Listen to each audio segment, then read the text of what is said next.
जय संतोषी माँ। शुक्रवार के दिन जो भी व्यक्ति विधि पूर्वक माँ संतोषी का व्रत रखता है और कथा सुनता है, माता की कृपा उसके जीवन के सारे कष्ट दूर कर देती है। इस वीडियो में हम माँ संतोषी के व्रत की कथा सुनेंगे। शुरू करते हैं माँ संतोषी के व्रत की कथा। शुक्रवार के दिन माँ संतोषी का व्रत पूजन किया जाता है, जिसकी कथा इस प्रकार से है। एक बुढ़िया थी, उसके 7 बेटे थे। 6 कमाने वाले थे, जबकि एक निकम्मा बेटा था। बुढ़िया 6 बेटों की रसोई बनाती, भोजन कराती और उनसे जो कुछ जूठन बचती वह 7वें को दे देती। एक दिन वह पत्नी से बोला, देखो मेरी माँ को मुझ पर कितना प्रेम है। वह बोली, क्यों नहीं, सबका जूठा तो तुमको खिलाती है। वह बोला, ऐसा नहीं हो सकता, मैं जब तक आंखों से न देख लूं मान नहीं सकता। बहू हंसकर बोली, देख लोगे तब तो मानोगे। कुछ दिन बाद त्योहार आया। घर में 7 प्रकार के भोजन और चूरमे के लड्डू बने।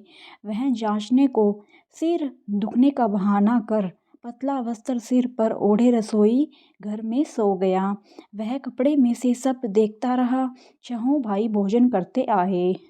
उसने देखा माँ ने उनके लिए सुंदर आसन बिछाकर नाना प्रकार के पकवान परोसे और आग्रह करके उन्हें जिमाया। वह देखता रहा। 6 भोजन करके उठे तब माँ ने उनकी जूठी थालियों में से लड्डुओं के टुकड़े उठाकर एक लड्डू बनाया। जूठन साफ कर बुढ़िया माँ ने उसे पुकारा, बेटा 6 भाई भोजन कर गए, अब तू भी कर ले, तू ही बाकी रह गया है, उठ तू कब खाएगा।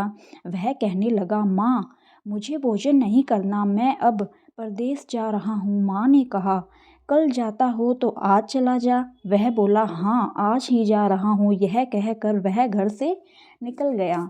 चलते समय पत्नी की याद आ गई।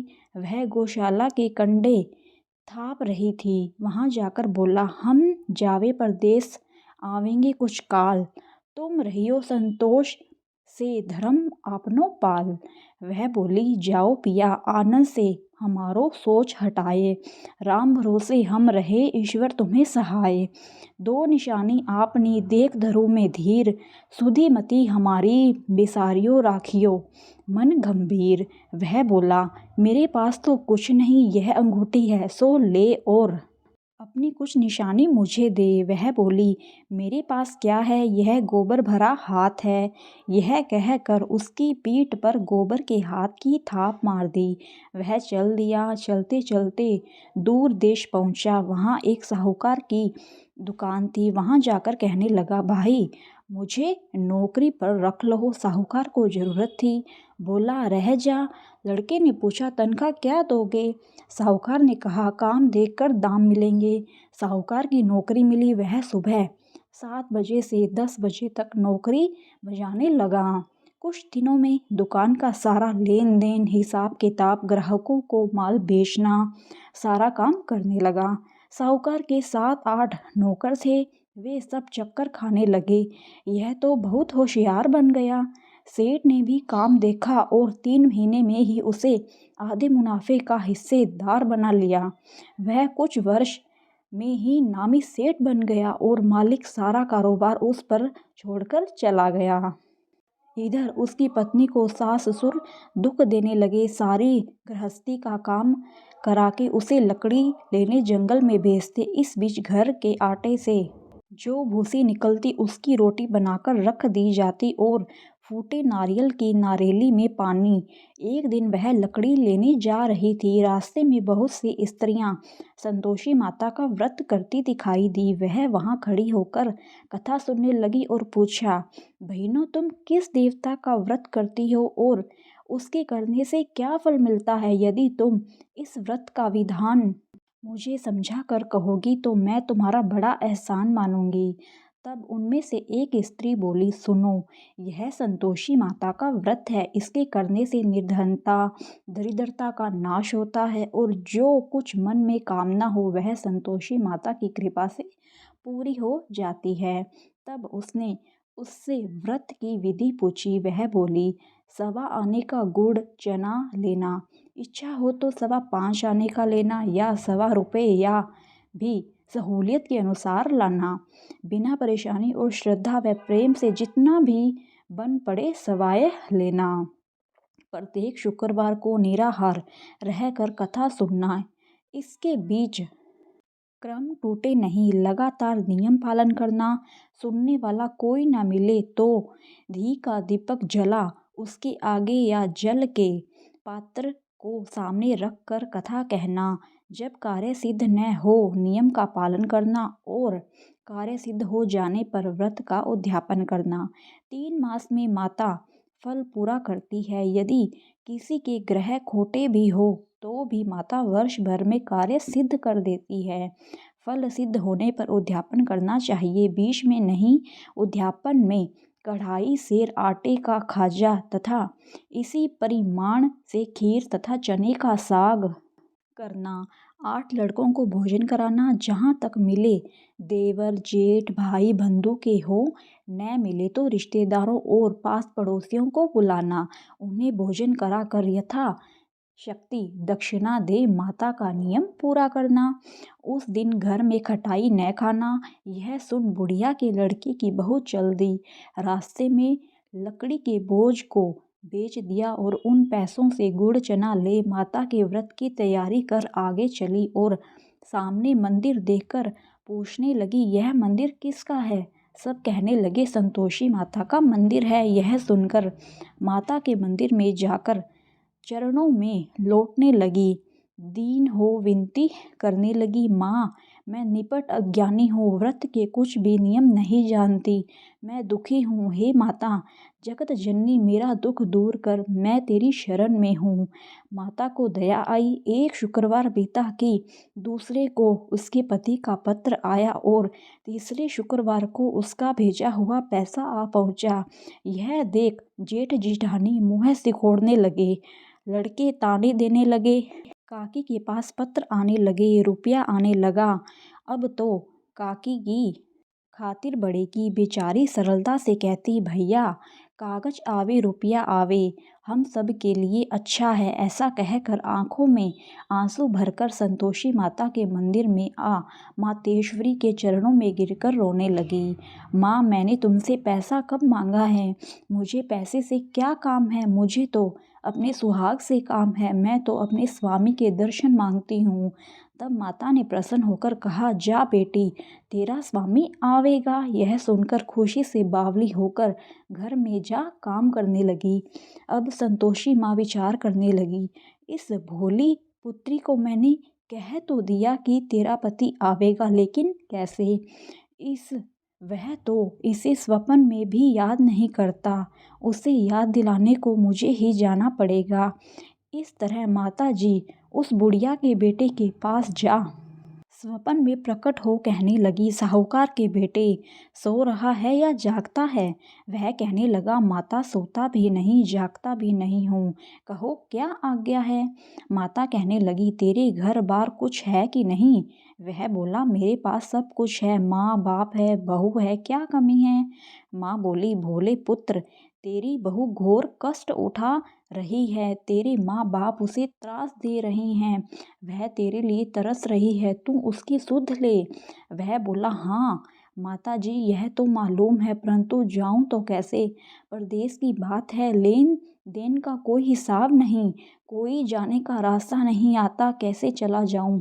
माँ कहने लगी, मेरी बात मान, सवेरे नहा धोकर संतोषी माता का नाम ले, घी का दीपक जला, दंडवत कर दुकान पर जा बैठ, देखते देखते सारा लेन देन चुक जाएगा, जमा का माल बिक जाएगा, सांझ होते होते धन का भारी ढेर लग जाएगा। अब बूढ़े की बात मानकर वह नहा धोकर संतोषी माता को दंडवत घी का दीपक जला, दुकान पर जा बैठा। थोड़ी देर में देने वाले रुपये आने लगे, लेने वाले हिसाब लेने लगे। कोठे में भरे सामान के खरीदार नकद दाम दे सौदा करने लगे। शाम तक धन का भारी ढेर लग गया। मैं माता का नाम ले चमत्कार देख प्रसन्न हो घर ले जाने के वास्ते गहना कपड़ा सामान खरीदने लगा। यहाँ काम से निपट तुरंत घर को रवाना हुआ। उधर उसकी पत्नी जंगल में लकड़ी लेने जाती है। लौटते वक्त माताजी के मंदिर में विश्राम करती। वह तो उसके प्रतिदिन रुकने का जो स्थान ठहरा। धूल उड़ती देख वह माता से पूछती है, हे माता, यह धूल कैसे उड़ रही है? माता कहती है, हे पुत्री, तेरा पति आ रहा है। अब तू ऐसा कर, लकड़ियों के 3 बोझ बना ले। एक नदी के किनारे रख और दूसरा मेरे मंदिर पर व तीसरा अपने सिर पर। तेरे पति को लकड़ियों का गट्ठर देख मोह पैदा होगा। वह यहाँ रुकेगा, नाश्ता पानी खाकर माँ से मिलने जाएगा। तब तू लकड़ियों का बोझ उठाकर जाना और चौक में गट्ठर डालकर जोर से आवाज़ लगाना, लो सासू जी, लकड़ियों का गट्ठर लो, भूसी की रोटी दो, नारियल के खेपड़े में पानी दो, आज मेहमान कौन आया है? माताजी से बहुत अच्छा कहकर वह प्रसन्न मन से लकड़ियों के 3 गट्ठर बनाई। एक नदी के किनारे पर और एक माताजी के मंदिर पर रखा। इतने में मुसाफिर आ पहुंचा। सूखी लकड़ी देख उसकी इच्छा उत्पन्न हुई कि हम यहीं पर विश्राम करें और भोजन बनाकर खा पीकर गांव जाएं। इसी तरह रुक कर भोजन बना विश्राम करके गांव को गया। सबसे प्रेम से मिला। उसी समय सिर पर लकड़ी का गट्ठर लिए वह उतावली सी आती है। लकड़ियों का भारी बोझ बाँझ आंगन में डालकर जोर से 3 आवाज़ देती है, लो सासू जी, लकड़ियों का गट्ठर लो, भूसी की रोटी दो, आज मेहमान कौन आया है? यह सुनकर उसकी सास बाहर आकर अपने दिए हुए कष्टों को भुलाने हेतु कहती है, बहू ऐसा क्यों कहती है? तेरा मालिक ही तो आया है। आ बैठ, मीठा भात खा, भोजन कर, कपड़े गहने पहन। उसकी आवाज़ सुन उसका पति बाहर आता है। अंगूठी देख व्याकुल हो जाता है। माँ से पूछता है, माँ यह कौन है? माँ बोली, बेटा यह तेरी बहू है। जब से तू गया है तब से सारे गांव में भटकती फिरती है, घर का काम काज कुछ नहीं करती, 4 पहर आकर खा जाती है। वह बोला, ठीक है माँ, मैंने इसे भी देखा और तुम्हें भी। अब दूसरे घर की ताली दो, उसमें रहूँगा। माँ बोली, ठीक है, जैसी तेरी मर्जी। तब वह दूसरे मकान की तीसरी मंजिल का कमरा खोला, सारा सामान जमाया। एक दिन में राजा के महल जैसा ठाट बाट बन गया। अब क्या था, बहू सुख भोगने लगी। इतने में शुक्रवार आया। उसके पति ने कहा, मुझे संतोषी माता के व्रत का उद्यापन करना है। पति बोला, खुशी से कर लो। वह उद्यापन की तैयारी करने लगी। जेठानी के लड़कों को भोजन के लिए कहने गई। उन्होंने मंजूर किया, परंतु पीछे से जेठानी ने अपने बच्चों को सिखाया, देखो, भोजन के समय खटाई मांगना, जिससे उसका उद्यापन पूरा न हो। लड़के जीमने आए, खीर खाना, पेट भर खाया, परंतु बाद में खाते ही कहने लगे, हमें खटाई दो, खीर खाना हमको नहीं भाता। देखकर अरुचि होती है। वह कहने लगी, भाई, खटाई किसी को नहीं दी जाएगी, यह तो संतोषी माता का प्रसाद है। लड़के उठ खड़े हुए, बोले, पैसा लाओ। भोली बहू कुछ जानती नहीं थी, उन्हें पैसे दे दिए। लड़के उसी समय हट करके इमली खटाई ले खाने लगे। यह देखकर बहू पर माताजी ने कोप किया। राजा के दूत उसके पति को पकड़कर ले गए। जेठ जेठानी मन माने वचन कहने लगे, लूट लूट कर धन इकट्ठा कर लाया है, अब सब मालूम पड़ जाएगा जब जेल की मार खाएगा। बहू से यह सहन नहीं हुआ। रोती हुई माताजी के मंदिर गई। कहने लगी, हे माता, तुमने क्या किया? हंसाकर अब भक्तों को रुलाने लगी। माता बोली, बेटी, तूने उद्यापन करके मेरा व्रत भंग किया है। वह कहने लगी, माता, मैंने कुछ अपराध किया है? मैंने तो भूल से लड़कों को पैसे दे दिए थे, मुझे क्षमा करो, मैं फिर तुम्हारा उद्यापन करूँगी। माँ बोली, अब भूल मत करना। वह कहती है, अब भूल नहीं होगी। अब बतलाओ वे कैसे आवेंगे? माँ बोली, जा पुत्री, तेरा पति तुझे रास्ते में आता मिलेगा। वह निकली, राह में पति आता मिला। वह पूछी, कहाँ गए थे? वह कहने लगा, इतना धन जो कमाया है उसका टैक्स राजा ने मांगा था, वह भरने गया था। वह प्रसन्न हो बोली, भला हुआ, अब घर को चलो। कुछ दिन बाद फिर शुक्रवार आया। वह बोली, मुझे फिर माता का उद्यापन करना है। पति ने कहा, करो। बहू फिर जेठ के लड़कों को भोजन को कहने गई। जेठानी ने एक दो बातें सुनाई और सब लड़कों को सिखाने लगी, तुम सब लोग पहले की तरह खटाई मांगना। लड़के भोजन से पहले कहने लगे, हमें खीर नहीं खानी, हमारा जी बिगड़ता है, कुछ खटाई खाने को दो। वह बोली, खटाई किसी को नहीं मिलेगी, आना हो तो आओ। वह ब्राह्मण के लड़के लाकर भोजन कराने लगी। यथाशक्ति दक्षिणा की जगह एक एक फल उन्हें दिया। संतोषी माता प्रसन्न हुई। माता की कृपा होते ही 9वें मास में उसके चंद्रमा के समान सुंदर पुत्र हुआ। पुत्र को पाकर प्रतिदिन माता जी के मंदिर को जाने लगी। माँ ने सोचा, यह रोज आती है, आज क्यों न इसके घर चलूं। यह विचार कर माता ने भयानक रूप बनाया। गुड़ चने से सना मुख, ऊपर सूंड के समान होठ, उस पर मक्खियां भिन भिन कर रही थी। देहली पर पैर रखते ही उसकी सास चिल्लाई, देखो रे, कोई चुड़ैल डाकिन चली आ रही है। लड़कों, इसे भगाओ, नहीं तो किसी को खा जाएगी। लड़के भगाने लगे, चिल्लाकर खिड़की बंद करने लगे। बहू रोशनदान में से देख रही थी। प्रसन्नता से पगली बन चिल्लाने लगी, आज मेरी माता जी मेरे घर आई है, वह बच्चे को दूध पीने से हटाती है। इतने में सास का क्रोध फट पड़ा। वह बोली, क्या उतावली हुई है, बच्चे को पटक दिया।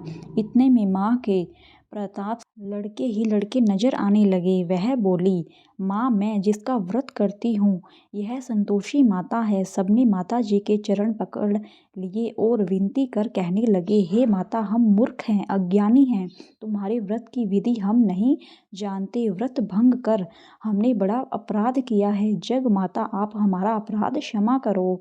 इस प्रकार माता प्रसन्न हुई। बहू को प्रसन्न हो, जैसा फल दिया वैसा माता सबको दे, जो पढ़े उसका मनोरथ पूर्ण हो। बोलो संतोषी माता की जय। धन्यवाद मित्रों, यह कथा यहीं पर समाप्त होती है। अगर आपको यह वीडियो अच्छी लगी हो तो मेरी वीडियो को लाइक करें, शेयर करें और मेरे चैनल को सब्सक्राइब करें। माँ संतोषी की कृपा आप सब पर बनी रहे। जय माँ संतोषी।